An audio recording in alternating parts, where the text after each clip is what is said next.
To Megha vlogs. ಎಲ್ಲರೂ ಹೇಗಿದ್ದೀರಾ? ಇನ್ನಿವತ್ತು ಗುರುವಾರ ಬೆಳಗ್ಗೆ ಎದ್ದು ಮನೆಯೆಲ್ಲ ಕ್ಲೀನ್ ಮಾಡಿ ಪೂಜೆ ಎಲ್ಲ ಆಯಿತು. ಇವಾಗ ನಾನು ಪುಟ್ಟ ಇಬ್ರು ಮಾಡಿದ್ವಿ, ಇಬ್ರು ಫ್ರೆಶ್ ಅಪ್ ಆಗಿ ಮನೆಯೆಲ್ಲ ಪೂಜೆ ಮಾಡಿದ್ವಿ. ಇನ್ನು ನಾನು ಯಾವಾಗಲೂ ಗುರುವಾರದೊತ್ತು ದೇವಸ್ಥಾನಕ್ಕೆ ಹೋಗ್ತಿದೆ ಅಂತ ಹೇಳ್ತಿದ್ನಲ್ಲ, ಇನ್ನು ಇವತ್ತು ಇಲ್ಲೂ ಹೊಯ್ಸಳ ಸರ್ಕಲ್ ಹತ್ರ ಒಂದು ರಾಘವೇಂದ್ರ ಸ್ವಾಮಿ ದೇವಸ್ಥಾನ ಐತೆ. ಅದು ನಮ್ಗೆ ಅಷ್ಟು ಗೊತ್ತಿರಲಿಲ್ಲ. ನಮ್ಮ ಪುಟ್ಟ ಅವತ್ತೆಲ್ಲೋ ಹೋಗಿದ್ರಂತೆ, ಪಾಪ ಇಲ್ಲೂ ರಾಘವೇಂದ್ರ ಸ್ವಾಮಿ ದೇವಸ್ಥಾನ ಐತೆ ಪಾಪ, ಹೋಗ್ಬೋದು ಗುರುವಾರದೊತ್ತು ಅಂತ ಅಂದರು. ಅವ್ರು ಹೇಳಿದ ತಕ್ಷಣ ತುಂಬ ಖುಷಿ ಆಯಿತು. ನಾವು ಇನ್ಮೇಲೆ ಎವ್ರಿ ಥರ್ಸ್ಡೇ ದೇವಸ್ಥಾನಕ್ಕೆ ಹೋಗ್ಬೋದಲ್ಲ ಅಂತ. ಇನ್ನಿವತ್ತು ಬೆಳಗ್ಗೆ ಗುರುವಾರ ರೋಟಿನೇ ಇದು ನಮ್ಮದು. ಬೆಳಗ್ಗೆ ಎದ್ದು ಫಸ್ಟ್ ದೇವಸ್ಥಾನಕ್ಕೆ ಹೋಗೋದು. ಇನ್ನಿಬ್ರು ಫ್ರೆಶ್ ಅಪ್ ಆಗಿ ಫಸ್ಟ್ ತಿಂಡಿ ಮಾಡಿಟ್ಬಿಟ್ಟೆ, ಪೊಂಗಲ್ ಮಾಡಿಬಿಟ್ಟೆ ಇವತ್ತು ಲೈಟಾಗಿ. ಏನೂ ಅಷ್ಟು ಮಾಡೋಕ್ಕಾಗಲಿಲ್ಲ. ಅಂದರೆ ಮನೆಯೆಲ್ಲ ಕ್ಲೀನ್ ಮಾಡಿದಾಗ ವೆರೈಟಿಯಾಗಿ ತಿಂಡಿ ಮಾಡ್ಕೊಳ್ಳೋದಕ್ಕಾಗಲ್ಲ, ಏನಾದ್ರು ಸಿಂಪಲಾಗಿ ಮಾಡ್ಕೊಳ್ಳೋಣ ಅನ್ನಿಸ್ತಿರುತ್ತೆ. ಅದಕ್ಕೆ ಇವಾಗ ಪೊಂಗಲ್ ಮಾಡಿಬಿಟ್ಟೆ ನಾನು. ಇನ್ನು ನಾವು ದೇವಸ್ಥಾನಕ್ಕೆಲ್ಲ ಹೋಗಿದ್ದು ಬಂದ್ವಿ. ಹುಟ್ಟಿಗೆ ತುಂಬ ಕೆಲ್ಸಕ್ಕೆ ಟೈಮ್ ಆಗಿಬಿಟ್ಟಿತ್ತು. ಬಂದಿದ್ದ ತಕ್ಷಣ ಮನೇಲೂ ಕೂಡ ತಿಂಡಿ ತಿನ್ನಲಿಲ್ಲ. ಬಾಕ್ಸಿಗೆ ಹಾಕ್ಸ್ಕೊಂಡು 2 ಟೈಮ್ಗೂ ಹೊಟ್ಟೋಗ್ಬಿಟ್ರು. ನಾನು ಹೇಳ್ತಿದ್ದೀನಿ ಇರಿ ಹೋಗೋರಂತೆ ತಿನ್ಕೊಂಡೋಗಿ ಅಂತ, ಆದರೂ ಅವ್ರು ಹೊಟ್ಟೋಗ್ಬಿಟ್ರು. ಬೇಡ ನಾನು ಅಲ್ಲೇ ತಿನ್ಕೋತೀನಿ ಅಂದ್ಬಿಟ್ಟು 2 ಬಾಕ್ಸಿಗೂ ಬೆಳಿಗ್ಗೆ ಮಧ್ಯಾಹ್ನ 2 ಕೂಡ ಊಟ ಹಾಕ್ಸ್ಕೊಂಡು ಹೊಟ್ಟೋಗ್ಬಿಟ್ರು. ಇನ್ನು ಇವತ್ತಿನ ದಿನ ಈ ಥರ ಇತ್ತು. ಏನು ಗೊತ್ತಾ, ಗುರುವಾರದ ಥರ ಮೈಂಡೆಲ್ಲ ತುಂಬ ಫ್ರೆಶ್. ಯಾಕೆಂದರೆ ನಾವು ಯಾವಾಗಲೂ ರಾಘವೇಂದ್ರ ಸ್ವಾಮಿ ದೇವಸ್ಥಾನಕ್ಕೆ ಹೋಗ್ತೀವಲ್ವ. ಇನ್ನು ಇವತ್ತಂತೂ ಎಷ್ಟೊಂದು ದಿನ ಆಗಿತ್ತಲ್ಲಪ್ಪ ದೇವಸ್ಥಾನಕ್ಕೆ ಹೋಗಿ ಅನಿಸ್ತಾ ಇತ್ತು. ಹಂಗೂ ಅನ್ಕೋತಿದ್ವಿ ಎಲ್ಲೂ ಇಲ್ವಾ ಪುಟ್ಟ ರಾಘವೇಂದ್ರ ಸ್ವಾಮಿ ದೇವಸ್ಥಾನ, ಎಲ್ಲರೂ ಇರಬೇಕಲ್ಲ ಅಂತ ಅಂತಿದ್ದೆ ನಾನು.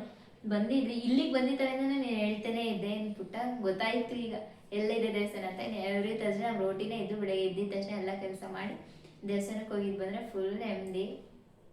ಇನ್ನು ಇವಾಗ ಪುಟ್ಟಕ್ಕೆಲ್ಲ ಪೂಜೆ ಮಾಡಿಸ್ದೆ, ನಾನು ಮಾಡಿದೆ. ಪಾಂಡ ಇನ್ನು ಪಾಂಡ ಅಂತೂ ಮಲಗಿದ್ದಾನೆ. ರಾತ್ರಿ ಎಲ್ಲ ಆಡ್ತಾನೆ ಸ್ವಲ್ಪ ಹೊತ್ತು, 10 ಗಂಟೆವರೆಗೂ ಆಡ್ತಾನೆ. 10 ಗಂಟೆ ಮೇಲಂತೂ ಮಲ್ಕೊಳ್ಳೋದು. ಹೀಗಿತ್ತು ಇವತ್ತು.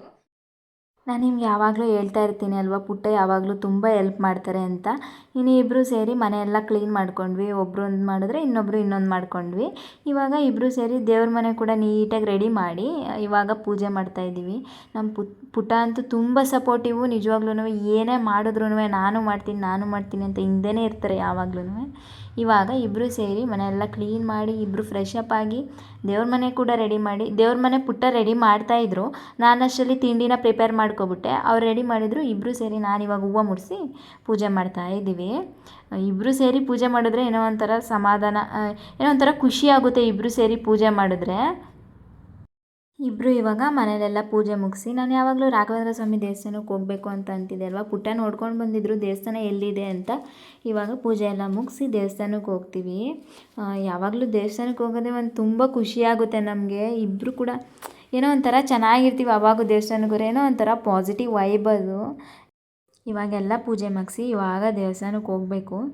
ಇವತ್ತೇನು ಗೊತ್ತಾ, ಎದ್ದಿದ್ದು ಸ್ವಲ್ಪ ಲೇಟ್ ಆಗಿಬಿಡ್ತು. ಆಮೇಲೆ ಕೆಲಸ ಮಾಡ್ತಾಯಿದ್ರೆ ತುಂಬ ಲೇಟೇ ಆಗೋಗ್ಬಿಡ್ತು. ಕೆಲಸ ಮಾಡ್ತಿದ್ರೆ ಹೇಗೆ ಟೈಮ್ ಹೋಗ್ತಿದೆ ಅಂತಲೇ ಗೊತ್ತಾಗಲ್ಲ. ಆಮೇಲೆ ತುಂಬ ರಶ್ಶು ಕೂಡ ಇತ್ತು ದೇವಸ್ಥಾನ. ಗುರುವಾರ ಅಲ್ವಾ, ಆಮೇಲೆ ಬೆಳಿಗ್ಗೆ ಅಲ್ವಾ. ನಾವು ಹೋಗಿದ್ದು ಒಂದು 8 ಗಂಟೆ ಅನಿಸುತ್ತೆ ಅಷ್ಟೇ. 8 ಗಂಟೆಗೇ ಎಷ್ಟು ತುಂಬ ರಶ್ ಇದ್ದರು ಅಂದರೆ, ಆದ್ರೂ ಎಡೆ ಮಾಡ್ಕೊಂಡು ಹಂಗೆ ಮುಂದೆ ಹೋದ್ವಿ. ಏನಿಲ್ಲ, ತುಂಬ ರಶ್ ಇದ್ದರು. ಆಮೇಲೆ ಪುಟ್ಟಗೂ ಕೂಡ ತುಂಬ ಟೈಮ್ ಆಗಿಬಿಟ್ಟೈತೆ ನೋಡಿ ಹೆಂಗೆ ಓಡ್ತಿದ್ದಾರೆ. ನನ್ನ ಕೂಡ ಒಂದು ನಿಮಿಷ ನಿಲ್ಲಿಸ್ಕೊಡ್ತಿಲ್ಲ. ಬಾ ಪಾಪ ಹೊಟ್ಟೋಗ್ಬಿಡೋಣ, ಬೇಗ ಹೊಟ್ಟೋಗ್ಬಿಡೋಣ ಅಂದ್ಬಿಟ್ಟು ಕರ್ಕೊಂಡು ಹೊಟ್ಟೋಗೇ ಬಿಟ್ರು. ತುಂಬ ಚೆನ್ನಾಗಿ ದರ್ಶನ ಕೂಡ ಆಯಿತು. ಇನ್ನು ಅಲ್ಲಿಂದ ಬಂದು ನಂಗೆ ವೀಡಿಯೋ ತೆಗಿಯೋಕ್ಕೆ ಆಗಲಿಲ್ಲ. ಪುಟ್ಟ ಕೂಡ ಬಂದಿದ್ದ ತಕ್ಷಣ ಬೇಗ ಬಾಕ್ಸ್ಗೆ ಹಾಕ್ಸ್ಕೊಂಡು ಹೊಟ್ಟೋಗ್ಬಿಟ್ರು. ಮನೇಲೂ ಕೂಡ ತಿನ್ನಲಿಲ್ಲ ಅಲ್ವಾ. ಇನ್ನು ನಾನು ಆಮೇಲೆ ಬಂದಿದ್ದಾದ್ಮೇಲೆ ಸ್ವಲ್ಪ ಕಿಚನೆಲ್ಲ ಮೆಸ್ಸಿ ಆಗಿತ್ತು. ಕಿಚನೆಲ್ಲ ಕ್ಲೀನ್ ಮಾಡಿ ಪಣ್ಣಂಗೂ ಊಟ ಹಾಕಿ ಸ್ವಲ್ಪ ಹೊತ್ತು ಮಲಗಿದ್ವಿ. ಅಂದರೆ ಬೇಗ ಎದ್ದಿದ್ವಿ ಅಲ್ವಾ, ಅದಕ್ಕೆ ನಿದ್ದೆ ಬರೋ ಥರ ಆಗಿತ್ತು, ಮಲಗಿದ್ದೆ. ಇವತ್ತು ನೈಟ್ಗೆ ಡಿನ್ನರ್ನ ನಾನು ಏನು ಮಾಡೋಣ ಅಂತ ಅಂದ್ಕೊಂಡಿದ್ದೀನಿ ಅಂದರೆ, ಪಾಲಕ್ ಸೊಪ್ಪನ್ನ ಬಳಸ್ಕೊಂಡು ಅಂದರೆ ಬನ್ಸಿ ರವೆನಲ್ಲಿ ಪಾಲಕ್ ಉಪ್ಪಿಟ್ಟನ್ನ ಮಾಡೋಣ ಅಂತ ಅಂದ್ಕೊಂಡಿದ್ದೀನಿ. ಅಂದರೆ ಬಿಸಿ ತಿಂದರೆ ತುಂಬ ಚೆನ್ನಾಗಿರುತ್ತೆ ಅಲ್ವಾ. ಅದಕ್ಕೆ ನಾನು ನೈಟ್ ಅಷ್ಟು ದಿವಸದಿಂದ ಉಪ್ಪಿಟ್ಟು ತಿನ್ನಬೇಕು ಅಂತ ಅನ್ನಿಸ್ತಿತ್ತು. ಅದಕ್ಕೆ ನೈಟಿಗೆ ಮಾಡ್ಕೊಬಿಡೋಣ, ಸ್ವಲ್ಪ ಬಿಸಿಯಾಗಿರುತ್ತೆ ಅಲ್ವಾ, ತಿನ್ಕೊಳ್ಳೋಕ್ಕೂ ಚೆನ್ನಾಗಿರುತ್ತೆ ಅಂದ್ಬಿಟ್ಟು ಪಾಲಕ್ ಸೊಪ್ಪು ತರಕಾರಿ ಎಲ್ಲ ಬಳಸ್ಕೊಂಡು ಅದು ಬನ್ಸಿ ರವೆಲ್ಲಿ ಮಾಡ್ತಿದ್ದೀನಿ, ಉಪ್ಪಿಟ್ಟನ್ನ ಮಾಡ್ತಿದ್ದೀನಿ. ಬನ್ನಿ ಇವಾಗ ಹೇಗೆ ಮಾಡೋಣ ಅಂತ ನೋಡೋಣ. ಇವಾಗ ಫಸ್ಟು ಒಂದು ಪಾತ್ರೆಗೆ 2 ಕಪ್ಪಷ್ಟು ನಾನು ಬನ್ಸಿ ರವೆನ ಬಳಸ್ಕೊತಿದ್ದೀನಿ. ಏನು ಗೊತ್ತಾ, ನೀವು ಬೇರೆ ರವೆಲ್ಲೂ ಕೂಡ ಮಾಡ್ಕೋಬೋದು. ರವೆನ ಹಾಕ್ಕೊಂಡು ಕೆಂಪಾಳ ಈ ಥರ ನೋಡಿ ಕಲರ್ ಚೇಂಜ್ ಆಗೋವರೆಗೂ ಫ್ರೈ ಮಾಡ್ಕೊಳ್ಳಿ. ಫುಲ್ ಕಲರ್ ಚೇಂಜ್ ಆಗಬೇಕು ಅಲ್ಲಿವರೆಗೂ ಫ್ರೈ ಮಾಡ್ಕೊಳ್ಳಿ. ಇವಾಗ ಅದೇ ಪಾತ್ರೆಗೆ ರವೆನ ಸೈಡಿಗೆ ಎತ್ತಿಟ್ಕೊಂಡು ಎಣ್ಣೆನ ಹಾಕ್ಕೊಳ್ಳಿ. ತರಕಾರಿ ಬೇಯೋದಕ್ಕೆ ಎಷ್ಟು ಬೇಕು ಎಣ್ಣೆ ಅಷ್ಟನ್ನ ಹಾಕ್ಕೊಳ್ಳಿ. ಎಣ್ಣೆ ಹಾಕಿದಾದಮೇಲೆ 1 ಸ್ಪೂನ್ ಕಡಲೆಬೇಳೆ, 1 ಸ್ಪೂನ್ ಉದ್ದಿನಬೇಳೆ ಹಾಕ್ಕೋತಿದ್ದೀನಿ. ಆಮೇಲೆ 1 ಸ್ಪೂನ್ ಸಾಸಿವೆ ಹಾಕ್ಕೋತಿದ್ದೀನಿ. ಏನಂದರೆ ಕಡಲೆಬೇಳೆ ಉದ್ದಿನಬೇಳೆ ಸ್ವಲ್ಪ ಸ್ವಲ್ಪನೇ ಹಾಕೊಳ್ಳಿ. ಕೆಲವ್ರಿಗೆ ಇಷ್ಟ ಆಗೋಲ್ಲ ಉಪ್ಪಿಟ್ಟಲ್ಲಿ ಕಡಲೆಬೇಳೆ ಉದ್ದಿನಬೇಳೆ ಸಿಕ್ಕಿದ್ರೆ. ಸಾಸಿವೆ ಹಾಕಿದಾದ್ಮೇಲೆ ಒಂದು 5 ಮೆಣಸಿನ್ಕಾಯಿನ 2 ಭಾಗ ಮಾಡಿ ಇಟ್ಕೊಂಡಿದ್ನಲ್ಲ, ಆ ಮೆಣಸಿನ್ಕಾಯಿನ ಹಸಿ ಮೆಣಸಿನ್ಕಾಯಿನ ಹಾಕ್ಕೋತಿದ್ದೀನಿ. ಇವಾಗ ಕರ್ಬೇವಿನ ಸೊಪ್ಪು ಹಾಕ್ಕೋತಿದ್ದೀನಿ. ಕರ್ಬೇವಿನ ಸೊಪ್ಪೆಲ್ಲ ಹಾಕಿದಾದ್ಮೇಲೆ ಒಂದು ದೊಡ್ಡದು ಈರುಳ್ಳಿ ಕಟ್ ಮಾಡಿ ಹಾಕುತ್ತಿದ್ದೀನಿ. ದಪ್ಪದಿತ್ತು ಈರುಳ್ಳಿ, ದಪ್ಪದಿದ್ದರೆ ಒಂದೇ ಈರುಳ್ಳಿ ಸಾಕಾಗುತ್ತೆ. ಇವಾಗ ಈರುಳ್ಳಿ ಕಲರ್ ಚೇಂಜ್ ಆಗಬೇಕು ಅಲ್ಲಿವರೆಗೂ ಫ್ರೈ ಮಾಡ್ಕೊಳ್ಳಿ. ಕಡಲೆಬೇಳೆ ಉದ್ದಿನಬೇಳೆ ನಾನು ಹೇಳಿದ್ನಲ್ಲ ನಿಮಗೆ, ಇಷ್ಟ ಇದ್ದರೆ ಹಾಕ್ಕೊಳ್ಳಿ. ಕೆಲವರಿಗೆ ಬಾಯಿ ಸಿಕ್ಕಿದ್ರೆ ಆಗಲ್ಲ. ಈಗ ವಯಸ್ಸಾದವ್ರು ಇದ್ದರೆ ಕಡಲೆಬೇಳೆ ಉದ್ದಿನಬೇಳೆ ಬೇಡವೇ ಬೇಡ ನಮಗೆ ಅಂತ ಹೇಳ್ತಾರೆ. ನಿಮ್ಗೆ ಆಪ್ಷನಲ್ಲು, ಅದು ಬೇಕು ಅಂದರೆ ಬಳಸ್ಕೊಳ್ಳಿ, ಇಲ್ಲಾಂದರೆ ಏನು ಬೇಕಾಗಿಲ್ಲ. ಮೆಣಸಿನ್ಕಾಯಿ ಈರುಳ್ಳಿ ಹಾಕಿ ಮಾಡಿಕೊಂಡ್ರೆ ಆಗುತ್ತೆ ನೋಡಿ. ಇವಾಗ ಈ ಥರ ಫ್ರೈ ಮಾಡ್ಕೊಳ್ಳಿ ಕಲರ್ ಚೇಂಜ್ ಆಗೋವರೆಗೂ. ಇವಾಗ ಈರುಳ್ಳಿ ಕಲರ್ ಎಲ್ಲ ಚೇಂಜ್ ಆಗಿದ್ದಾದಮೇಲೆ ಕ್ಯಾರೆಟ್ನು ಮತ್ತು ಬೀನ್ಸ್ನ ಹಾಕ್ಕೋತಿದ್ದೀನಿ ನಾನು. ಏನು ಗೊತ್ತಾ, ನೀವು ಎಲ್ಲ ತರಕಾರಿನೂ ಬಳಸ್ಕೋಬೋದು, ಏನು ಪ್ರಾಬ್ಲಮ್ ಇಲ್ಲ. ನಾನಿಲ್ಲಿ ಕ್ಯಾರೆಟು, ಬೀನ್ಸು, ಕ್ಯಾಪ್ಸಿಕಮ್ ಕೂಡ ಹಾಕ್ಕೋತಿದ್ದೀನಿ ನಾನು. ಕ್ಯಾಪ್ಸಿಕಮ್ ಸ್ವಲ್ಪ ನಮಗೆ ಜಾಸ್ತಿ ಇಷ್ಟ ಆಗುತ್ತೆ, ಬಾಯಿಗೆ ಸಿಕ್ಕರೆ ಚೆನ್ನಾಗಿರುತ್ತೆ ಕ್ಯಾಪ್ಸಿಕಮ್ ಅಂದ್ಬಿಟ್ಟು ಕ್ಯಾಪ್ಸಿಕಮ್ ಹಾಕ್ಕೋತಿದ್ದೀನಿ. ಆಲೂಗೆಡ್ಡೆ ಕೂಡ ಬಳಸ್ಕೊತಿದ್ದೀನಿ. ನಾನಿಲ್ಲಿ ನೋಡಿ 4 ಥರ ತರಕಾರಿ ಬಳಸ್ಕೊಂಡಿದ್ದೀನಿ. ಯಾವುದ್ಯಾವುದಂದರೆ ಕ್ಯಾರೆಟು, ಬೀನ್ಸು, ಕ್ಯಾಪ್ಸಿಕಮು, ಆಲೂಗೆಡ್ಡೆ. ಇಷ್ಟೇ ಸಾಕಾಗುತ್ತೆ. ಏನು ಬೇಕು ಅಂದರೆ ಬಟಾಣಿ ಕೂಡ ಬಳಸ್ಕೋಬೋದು ನೀವು, ಏನು ಪ್ರಾಬ್ಲಮ್ ಇಲ್ಲ. ಇವಾಗ ಇಷ್ಟನ್ನು ತರಕಾರಿ ಹಾಕಿ ಫ್ರೈ ಮಾಡ್ಕೊಳ್ಳಿ. ಏನು ಗೊತ್ತಾ, ಇವಾಗ ಸ್ವಲ್ಪ ಉಪ್ಪನ್ನು ಕೂಡ ಇವಾಗಲೇ ಸೇರಿಸ್ಕೊಬಿಡಿ. ತರಕಾರಿ ಉಪ್ಪಿಡಿಬೇಕಂದ್ರೆ ಇವಾಗಲೇ ಸೇರಿಸ್ಕೊಬಿಡಬೇಕು, ಆವಾಗ ಚೆನ್ನಾಗಿ ಬೇಯ್ಕೊಳ್ಳುತ್ತೆ, ಚೆನ್ನಾಗಿ ಉಪ್ಪಿಡಿಯುತ್ತೆ ಕೂಡ. ಏನು ಗೊತ್ತಾ, ನಿಮಗೆ ಎಣ್ಣೆಲಿ ಏನಾದ್ರು ಫ್ರೈ ಮಾಡ್ಕೊಳ್ಳೋಕೆ ಇಷ್ಟ ಇಲ್ಲ ಅಂದರೆ ನೀವು ಇವಾಗ ಸ್ವಲ್ಪ ನೀರನ್ನ ಕೂಡ ಬಳಸ್ಕೊಂಡು ತರಕಾರಿನ ಬೇಯಿಸ್ಕೋಬೋದು ನೀವು. ಅದು ತುಂಬ ಚೆನ್ನಾಗಿರುತ್ತೆ. ನಾನು ಏನಂದರೆ ಹೆಂಗಿರು ಉಪ್ಪಿಟ್ಟಿಗೆ ನೀರು ಹಾಕಿ ಬೇಯಿಸ್ತೀವಲ್ಲ, ಕಾಯಿ ತುರಿ ಎಲ್ಲ ಹಾಕಿ ಅಂದ್ಬಿಟ್ಟು ನಾನು ಎಣ್ಣೆನಲ್ಲೇ ಒಂದು ಸ್ವಲ್ಪ ಹೊತ್ತು ಫ್ರೈ ಮಾಡ್ಕೊಬಿಡ್ತಿದ್ದೀನಿ, ಒಂದು 5 ಮಿನಿಟ್ಸು. ಇವಾಗ ಇಷ್ಟು ತರಕಾರಿ ಎಲ್ಲ ಫ್ರೈ ಆಗಿದಾದಮೇಲೆ ಒಂದು ಟೊಮೊಟೊ ಕಟ್ ಮಾಡಿ ಇಟ್ಕೊಂಡಿದ್ದೀನಿ ನಾನು. ಒಂದೇ ಟೊಮೊಟೊ ಹಾಕೋತಿದ್ದೀನಿ, ಜಾಸ್ತಿ ಏನು ಬೇಡ ಅನ್ನಿಸ್ತು, ಒಂದೇ ಹಾಕೋತಿದ್ದೀನಿ ಸಾಕು. ಒಂದು ಟೊಮೊಟೊ, ತರಕಾರಿ ಎಲ್ಲ ಜಾಸ್ತಿ ಆಯ್ತಲ್ವ ಇಬ್ಬರಿಗೆ, ಒಂದು ಟೊಮೊಟೊನ ಹಾಕೋತಿದ್ದೀನಿ ಸಾಕು. ಇವಾಗ ಟೊಮೊಟೊ ಸಾಫ್ಟ್ ಆಗಬೇಕು ಅಲ್ಲಿವರೆಗೂ ಫ್ರೈ ಮಾಡ್ಕೊಳ್ಳಿ. ನಾನು ಹೇಳಿದ್ನಲ್ಲ 5 ಮಿನಿಟ್ಸ್ ಅಷ್ಟೇ ನಾನು ಎಣ್ಣೆನಲ್ಲೇ ಫ್ರೈ ಮಾಡ್ಕೋತೀನಿ ಅಂತ. ಆ ಥರ ಫ್ರೈ ಮಾಡಿಕೊಂಡು ಟೊಮೊಟೊ ಸಾಫ್ಟ್ ಆಗಿದೆ ನೋಡಿ, ಇಷ್ಟು ಫ್ರೈ ಮಾಡಿಕೊಂಡ್ರೆ ಸಾಕು. ಇವಾಗ ನೆಕ್ಸ್ಟ್ ಏನು ಮಾಡಬೇಕು ಅಂತ, ನಾನಿಲ್ಲಿ ಪಾಲಕ್ ಉಪ್ಪಿಟ್ಟಲ್ವ ಮಾಡ್ತಿರೋದು. ಇವಾಗ ಪಾಲಕ್ ಸೊಪ್ಪನ್ನ ಒಂದು ಮಿಕ್ಸರ್ ಗ್ರೈಂಡ್ಗೆ ಹಾಕ್ಬಿಟ್ಟು ಸ್ವಲ್ಪ ನೀರನ್ನ ಹಾಕ್ಕೊಂಡು ಗ್ರೈಂಡ್ ಮಾಡಿ ಹಾಕೋತಿದ್ದೀನಿ ನಾನು. ನೀವು ಬೇಕಿದ್ದರೆ ಪಾಲಕ್ ಸೊಪ್ಪನ್ನ ಸ್ವಲ್ಪ ಬೇಯಿಸಿ ಕೂಡ ಹಾಕೋಬೋದು, ಬೇಯಿಸಿ ಗ್ರೈಂಡ್ ಮಾಡಿ ಹಾಕ್ಕೊಳ್ಳಿ. ನಾನಿಲ್ಲಿ ಹಸಿದೇ ಹಾಕೋತಿದ್ದೀನಿ. ಯಾಕೆ ಅಂದರೆ ನೀರೆಲ್ಲ ಹಾಕಿ ಸ್ವಲ್ಪ ಬೇಯಿಸ್ಕೋತೀವಿ ಅಲ್ವಾ, ಅದಕ್ಕೆ ಆಗಲೇ ಬೇಯ್ಕೊಳ್ಳುತ್ತೆ ಅಂದ್ಬಿಟ್ಟು ಹಾಗೆ ಹಸಿದನ್ನೇ ಗ್ರೈಂಡ್ ಮಾಡಿ ಹಾಕೋತಿದ್ದೀನಿ. ನೀವು ಕೂಡ ಬೇಯಿಸ್ಕೊಂಡು ಕೂಡ ಹಾಕೋಬೋದು, ಅಂದರೆ ಸ್ವಲ್ಪ ಹಸಿ ಸ್ಮೆಲ್ ಹೋಗುತ್ತೆ, ಏನಿಲ್ಲ. ಇವಾಗ ಒಂದು 2 ಮಿನಿಟ್ಸ್ ಬಿಟ್ಟರೆ ಇಲ್ಲೇ ಫ್ರೈ ಆಗುತ್ತೆ, ಅದಕ್ಕೆ ನಾನೇನು ತಿರ್ಗಾ ಸಪ್ರೇಟಾಗಿ ಬೇಯಿಸ್ಕೊಂಡಿಲ್ಲ. ಇವಾಗ ಬೇಯಿಸಿದಾದ್ಮೇಲೆ ಸ್ವಲ್ಪ ಹೊತ್ತು 2 ಮಿನಿಟ್ಸ್ ಬೇಯಿಸ್ಕೊಳ್ಳಿ ಸಾಕು. ಇವಾಗ ನಾನು 2 ಕಪ್ಪಷ್ಟು ಬನ್ಸಿ ರವೆನ ತಗೊಂಡಿದ್ದೀನಿ ಅಲ್ವಾ, 2 ಕಪ್ಪಷ್ಟು ಬನ್ಸಿ ರವೆಗೆ ನಾನು 6 ಕಪ್ಪಷ್ಟು ನೀರನ್ನ ಹಾಕೋತಿದ್ದೀನಿ. 1 ಕಪ್ ಬನ್ಸಿ ರವೆಗೆ 3 ಕಪ್ಪಷ್ಟು ನೀರನ್ನ ಹಾಕೋತಿದ್ದೀನಿ. ಆ ಥರ ನಿಮ್ಗೆ ನೋಡಿ ಒಂಚೂರು ತೆಳುಬೇಕು ಅಂದರೆ ಇನ್ನೊಂದು ಸ್ವಲ್ಪ ಜಾಸ್ತಿ ನೀರನ್ನ ಹಾಕೋಬೋದು. ನಾನಿಲ್ಲಿ ಅಳತೆ ಮಾಡಿ ಹಾಕೋತಿದ್ದೀನಿ, ನೀವು ನೋಡ್ಕೊಂಡು ಹಾಕ್ಕೊಳ್ಳಿ. ನೀರನ್ನ ಹಾಕಿ ಚೆನ್ನಾಗಿ ಕುದಿಸಿ. ಇವಾಗ ಬೇಕು ಅಂದರೆ ನೀವು ಇನ್ನೊಂದು ಸ್ವಲ್ಪ ಉಪ್ಪನ್ನು ಕೂಡ ಬಳಸ್ಕೊಳ್ಳಿ. ನೋಡಿ ರುಚಿಗೆ ತಕ್ಕಷ್ಟು ಒಂದು ಸ್ವಲ್ಪ ಟೇಸ್ಟ್ ನೋಡಿದ್ರೆ ಗೊತ್ತಾಗ್ಬಿಡುತ್ತೆ ಅಲ್ವಾ. ಇವಾಗ ನೋಡ್ಕೊಂಡು ಉಪ್ಪು ಸಪ್ಪೆ ನೋಡ್ಕೊಂಡು ಉಪ್ಪನ್ನ ಬಳಸ್ಕೊಂಡು ಒಂದು ಸ್ವಲ್ಪ ಹೊತ್ತು ಕುದಿಸ್ಕೊಳ್ಳಿ. ಇವಾಗ ನೋಡಿ ಹೇಗೆ ಕುದಿ ಬರ್ತಿದೆ, ಇಷ್ಟು ಕುದಿಸ್ಕೊಳ್ಳಿ. ಇವಾಗ ನಾನು ಒಂದು 2 ಸ್ಪೂನಷ್ಟು ಕೊಬ್ಬರಿ ತುರಿನ ಹಾಕೋತಿದ್ದೀನಿ. ನೀವು ಕಾಯಿ ಕೂಡ ಹಾಕೋಬೋದು, ಒಂದು ಸ್ವಲ್ಪ ಕೊಬ್ಬರಿ ಅಂದರೆ ಚೆನ್ನಾಗಾಗುತ್ತೆ ಅಂದ್ಬಿಟ್ಟು ಒಂದು 2 ಸ್ಪೂನಷ್ಟು ಕೊಬ್ಬರಿ ತುರಿನ ಹಾಕೋತಿದ್ದೀನಿ. ಕೊಬ್ಬರಿ ತುರಿ ಹಾಕಿದಾದ್ಮೇಲೆ ಒಂದು ಸ್ವಲ್ಪ ಕೊತ್ತಂಬರಿ ಸೊಪ್ಪನ್ನ ಉದುರಿಸ್ಕೊತಿದ್ದೀನಿ. ಇವಾಗ ನೋಡಿ ಚೆನ್ನಾಗಿ ಕುದಿ ಬಂತು, ಕಾಯಿ ತುರಿ ಎಲ್ಲ ಹಾಕಿದಾದ್ಮೇಲೆ ಇವಾಗ ನಾನು ರವೆನ ಹುರ್ಕೊಂಡು ಇಟ್ಕೊಂಡಿದ್ನಲ್ಲ, ಈಗ ರವೆನ ಹಾಕೋತಿದ್ದೀನಿ. ರವೆನ ಹಾಕಿ ಚೆನ್ನಾಗಿ ಕೈ ಬಿಡ್ದಂಗೆ ಮಿಕ್ಸ್ ಮಾಡ್ಕೊಳ್ಳಿ. ಕೈ ಮಾತ್ರ ಬಿಡಬೇಡಿ, ಯಾಕೆ ಅಂದರೆ ಗಂಟು ಆಗ್ಬಿಡುತ್ತೆ. ಅಲ್ಲೇ ಇಟ್ಕೊಂಡು ಮಿಕ್ಸ್ ಮಾಡ್ಕೊಳ್ಳಿ, ಕೈಯೇ ಬಿಡಬಾರ್ದು, ಹಂಗೆ ಮಿಕ್ಸ್ ಮಾಡ್ಕೋಬೇಕು, ಯಾಕಂದರೆ ಗಂಟಾಗ್ಬಿಡುತ್ತೆ ಉಪ್ಪಿಟ್ಟು.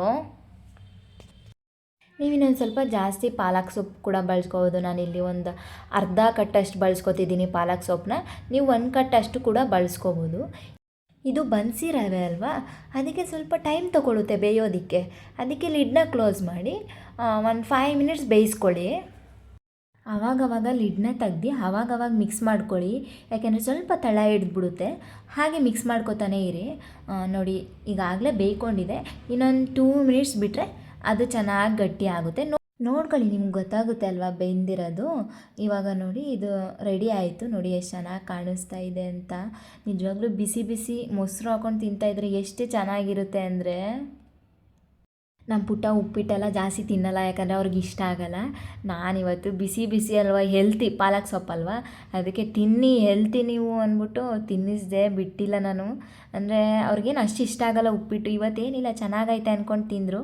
ನೋಡಿ ಎಷ್ಟು ಚೆನ್ನಾಗಿ ಕಾಣಿಸ್ತೈತೆ ನೋಡೋದಕ್ಕೆ ಅಂತಲೇ. ಇವಾಗ ಪಾಲಕ್ ಸೊಪ್ಪು ಉಪ್ಪಿಟ್ಟು ರೆಡಿ ಆಯಿತು. ಪುಟ್ಟ ಕೂಡ ಕೆಲಸದಿಂದ ಮುಗಿಸ್ಕೊಂಡು ಬಂದರು, ಫ್ರೆಶ್ನಪ್ ಕೂಡ ಆದರು. ನಾನು ಹಾಗೆ ಬಟರ್ಫ್ರೂಟ್ ತಂದಿದ್ನಲ್ಲ, ಅದೇ ಕ್ಯಾರ್ ಮಾರ್ಕೆಟಲ್ಲಿ ಬಟರ್ಫ್ರೂಟ್ ಜ್ಯೂಸ್ ಮಾಡಿ ಅವ್ರಿಗೂ ಕೊಟ್ಟು ನಾನು ಕುಡಿದೆ. ಏನಂದರೆ ಅವ್ರಿಗೆ ಬಂದಿದ್ದ ತಕ್ಷಣ ಈ ಥರ ಜ್ಯೂಸ್ ಕೊಟ್ಟರೆ ತುಂಬ ಖುಷಿ ಪಡ್ತಾರೆ. ಬಂದಿದ್ದ ತಕ್ಷಣ ಜ್ಯೂಸ್ ಇದೆಯಾ, ಜ್ಯೂಸ್ ಮಾಡಿದ್ಯಾ ನೀನು ಅಂತ ಅಂದ್ಕೊಂಡು ಬರ್ತಾರೆ. ಇನ್ನು ಅವರು ಕೂಡ ಫ್ರೆಶ್ನಪ್ ಆಗಿದ್ಮೇಲೆ ನಾನು ಜ್ಯೂಸ್ ಕೊಟ್ಟು ಇಬ್ಬರು ಕೂಡ ಜ್ಯೂಸ್ ಕುಡಿದ್ವಿ. ಚೆನ್ನಾಗಾಗಿತ್ತು. ಬಟರ್ಫ್ರೂಟ್ ಚಿಕ್ಕದಿದ್ರೂ ತುಂಬ ಟೇಸ್ಟಿಯಾಗಿತ್ತು ಬಟರ್ಫ್ರೂಟು. ನಮಗೆ ಸ್ವಲ್ಪ ಈ ಥರ ಬಟರ್ಫ್ರೂಟ್ ಇವಾಗ ಜಾಸ್ತಿ ಬಟರ್ಫ್ರೂಟ್ ಜ್ಯೂಸ್ ಅಂತೂ ಜಾಸ್ತಿ ಇಷ್ಟಪಡ್ತಿದ್ದಾರೆ. ನನಗೂ ಕೂಡ ಇಷ್ಟ ಆಗ್ತಿದೆ. ಅಂದರೆ ಕುಡ್ದು ಅಭ್ಯಾಸ ಆಗ್ಬಿಡ್ತಲ್ವ, ಸ್ವಲ್ಪ ಚೆನ್ನಾಗಿ ಅನ್ನಿಸ್ತೈತೆ. ಏನೋ ಬಟರ್ಫ್ರೂಟ್ ಜ್ಯೂಸ್ ಕುಡಲಿಲ್ಲ ಅಂದರೆ ಇನ್ಕಂಪ್ಲೀಟ್ ಡೇ ಅನಿಸುತ್ತೆ. ನೋಡಿ ಇವಾಗ ಇಬ್ಬರು ಹಾಗೆ ಮಾತಾಡ್ಕೊಂಡು ಜ್ಯೂಸನ್ನ ಕುಡ್ಕೊಂಡ್ವಿ. ಇನ್ನು ಅವರು ಖುಷಿಪಟ್ಟರು ಜ್ಯೂಸ್ ಕೊಟ್ಟಿದ್ದ ತಕ್ಷಣ. ಇನ್ನು ಅವ್ರು ಬರೋಷ್ಟರಲ್ಲಿ ನಾನು ಡಿನ್ನರ್ನ ರೆಡಿ ಮಾಡಿ ಇಟ್ಟಿದ್ದೆ. ನೋಡಿ ಪಾಲಕ್ ಉಪ್ಪಿಟ್ಟು ಜೊತೆ ಮೊಸರು ಕಾಂಬಿನೇಷನ್ ತುಂಬ ಚೆನ್ನಾಗಿರುತ್ತೆ. ನೋಡಿ ನೋಡೋದಕ್ಕೇ ಎಷ್ಟು ಚೆನ್ನಾಗಿ ಕಾಣಿಸ್ತಿದೆ. ನೋಡೋಣ ಬನ್ನಿ ಪುಟ್ಟಂಗೆ ಇಷ್ಟ ಆಗುತ್ತಾ ಇಲ್ವಾ ಅಂತ. ನನಗೇನೆ ಅವ್ರು ತಿಂತಾರ ಇಲ್ವಾ ಅನ್ನಿಸ್ತೈತೆ. ಏನಿದು? ಪಾಲಕ್ ಉಪ್ಪಿಟ್ಟು. ಪಾಲಕ್ ಉಪ್ಪಿಟ್ಟು ಟೇಸ್ಟ್ ಮಾಡಲಾ? ನೀನು ಮಾಡು ಫಸ್ಟು. ಹಂಗೆ ಮಾಡ್ತೀನಿ. ಮೊಸರು ಬೇಡ. ಮೊಸರು ಬೇಡ, ಹಂಗೆ ತಿಂದೆ.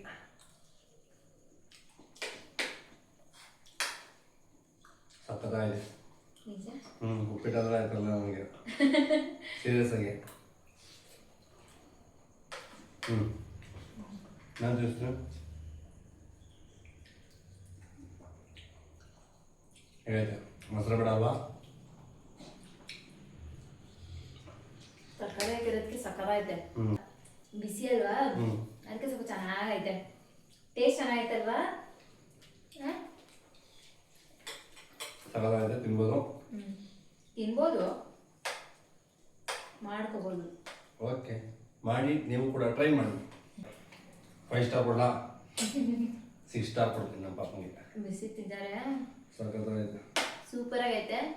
ನೀವು ಕೂಡ ಈ ಈಸಿ ರೆಸಿಪಿನ ಮನೆಯಲ್ಲಿ ಒಂದ್ಸತಿ ಟ್ರೈ ಮಾಡಿ ಹೇಗಿದೆ ಅಂತ ಕಮೆಂಟ್ ಕೂಡ ಮಾಡಿ. ಸಬ್ಸ್ಕ್ರೈಬ್ ಮಾಡ್ಕೊಳ್ಳೋದನ್ನ ಮರಿಬೇಡಿ. Thank you, lots of love to you.